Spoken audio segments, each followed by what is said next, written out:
What's going on, everybody? King of Dragons 5000 here, coming at you with another figure review. Today we'll be having a look at the Star Wars Black Series Moff Gideon. And so here we have Moff Gideon posing out of the packaging. Before we take a look at the figure, let's actually run through his accessories really fast. Moff Gideon does come with a few accessories. For starters, he does get a blaster which does fit into his blasting hand, and you can put it in his side holster. He also does come with a dark saber, which is probably my favorite accessory out of this set. I really do like it. Looks really nice. And then his final accessory, if you want to call it an accessory, is his cape. It's part of his outfit, but it's also an accessory because it can come off and it does limit some movement.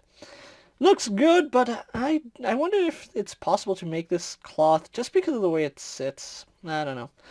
But anyway, that's Moff Gideon for you guys. So what we're going to do now is actually go on to his details. And so here we have a closer look at Moff Gideon, and I really do think they did a really good job on the face. I just think that the paint apps aren't that great on it, to be honest. I think the main problem is his eyes are a little bit too big. Moff Gideon's eyes were kind of small, and I know they did sculpt them small, and from certain angles it really does look really good. But again, I just feel like his eyes are just a little bit too big. Like maybe if they were both this size, I'd like it a little bit better, because I think that looks better than that, to be honest. This looks more like his shocked expression. That looks more like a calm, collected Gideon. I don't know what it is. Maybe it is the eyes that's just throwing it off, but I think also the hair could be a little bit better if it was like slick. Actually having a slick look with glossy paint, I think that would look much better. And of course the shine on the face does throw it off a little bit. If you hit it with a coat of dull coat, I think it would work a little bit better. But it's still a really nice representation of Moff Gideon. Moving on to his outfit here, we do have his armor, which looks really nice. I do like it. And like I did mention, his cape does come off. It's only pegged in right here on the back, but you can see it's actually secured really well, so getting that in and out, you don't have to worry about the cape falling off all the time.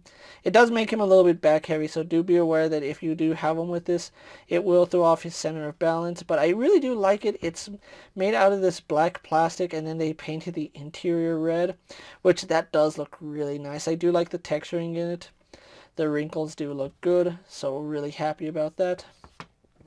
So let's just move his cape off to the side, and then we have a look at his armor, which is done in this really nice glossy paint. Even right here on his pauldrons, you can see how nice it looks. Really do like it. Although you do have that tab in the back, it's not a big deal for me. Really do like the detailing here. You do see, I don't know if these are buttons or what they are, but it kind of gives me like a Darth Vader vibe, especially because he does have the chest piece right here. I know it's just part of his armor, but yeah, it does give some semblance of Darth Vader, especially with the pauldrons. Really do like the fact that he does have this stripe going down his costume. You can see it is painted red, and they did a pretty decent job of painting it. There's a little bit of error on mine, but it's not that big a deal, honestly. Paint apps are going to vary figure to figure. We do have his belt, which you can see has a lot of nice detailing on it. I really do like how his belt looks. The red line on it looks impressive, and this is just a really good piece. Really liking his Imperial Garments here. You can tell that underneath his armor he probably have like one of those Imperial officer tunics, because his pants also resemble Imperial officer tunics. And then we do have his sidearm right here, which is nice in the holster. It doesn't fall out, which I really do enjoy that. Then we do have his boots, which have these really nice straps going through them. Unlike most Imperial officers, Gideon actually has, his boots aren't as glossy as all Imperial officers. That's something that I didn't notice in The Mandalorian, is that his boots aren't super high gloss like Moff Tarkin, Admiral Piet, and General Veers. They all had really high glossy boots, but Gideon doesn't, so that's really interesting. Another thing to note is that his gauntlets have these really nice decorative patterns. They follow his belt. It is kind of strange seeing how he's not dressed exactly like an Imperial officer, but he is an Imperial remnant, so that is an interesting contrast. I think the gloves look really good on Gideon. You can even see some texturing right here on the mesh part of his glove versus the armor, so that's a really, really nice little detail. So overall, Moff Gideon here has some pretty impressive detailing. I really do like it. There's a lot of things to like about this figure, and like I said, I think the only problem with the head is that the eyes should look more like his right eye, where it's smaller and sunk in more. This looks like he's shocked and at seeing something. So yeah, overall, still really, really happy with this figure. So let's actually get him compared to other figures you may have in your collection. So here we have Moff Gideon posed next to a Marvel Legends Cyclops and a DC Multiverse Superman. Here we have Moff Gideon posed next to a WWE Elite Scale figure and a Mezco 1/12 Collective Popeye the Sailor Man. Here we have Moff Gideon posed next to a Lightning Collection White Ranger and a Star Wars Black Series Mandalorian. And finally, here we do have Moff Gideon posed next to an Imperial Death Trooper and an Imperial Stormtrooper. So with the comparisons out of the way, let's actually take off his cape so we can go on to his articulation. Moff Gideon does sport the new articulation for the Black Series, which it is a little bit simplified, but it still works. We do have a ball joint here at the head. As you can see, he can look up about there, can look down. Very slight head tilt, but he does look left and right. We do have a ball joint here at the neck, which does let him, he doesn't look up that much further, but he can look down a little bit more, can tilt his head side to side, so we get some better movement here at the neck. His arms are on ball joints, which do go all the way around. And something I do appreciate is that his pauldrons are attached to his shoulder, not to his torso here. Because if it was attached to the torso, his arms would only go up to there. But we do get full rotation right there. And because they are a soft rubber piece, when you try to move them, they do go up and over the armor plating. So I really do like that little piece. And because they are softer plastic, they will warp, but they will go back to form over time. So I do like that. We do have a swivel here at the elbow, as well as a hinge, which does go past 90 degrees. His left hand does have in and out hinge, as well as rotation, while his right hand has up and down hinge and rotation.